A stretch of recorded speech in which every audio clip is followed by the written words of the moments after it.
গোসাইগাঁৱত পুনৰ 2 সন্তানৰ মাতৃ নিৰুদ্দেশ। গোসাইগাঁৱৰ 2 সন্তানৰ মাতৃ পলাই গ'ল বিবাহিত পুৰুষৰ লগত। ঘটনা সন্দৰ্ভত আৰক্ষী চকীত এজাহাৰ দাখিল।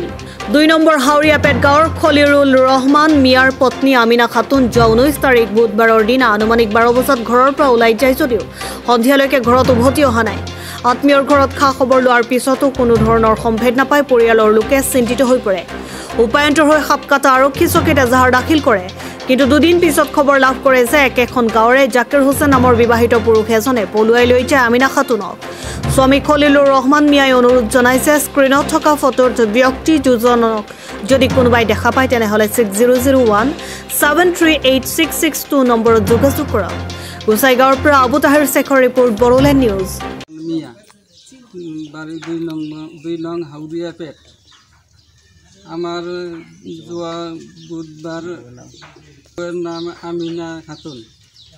যোৱা বুধবার 19 তারিখ দুপুর 12টার দিকে গরু বান্ধিবার পেয়ে নিখোঁজ হয়েছে।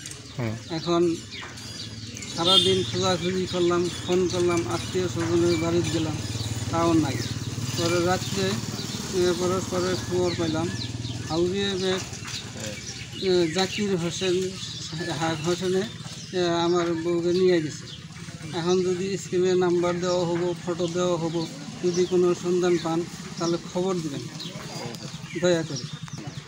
থানায় এফআইআর দেওয়া আছে, কোনো সন্ধান পাইনি। এখন বাচ্চা 2জন ছোটো ছোটো বাচ্চা আছে। এখন বাচ্চা 2টা রাখা আমার তো অসম্ভব হয়ে গেছে, খুব জুলুম হয়ে গেছে, কাজ কাম করতে যেতে পারি না।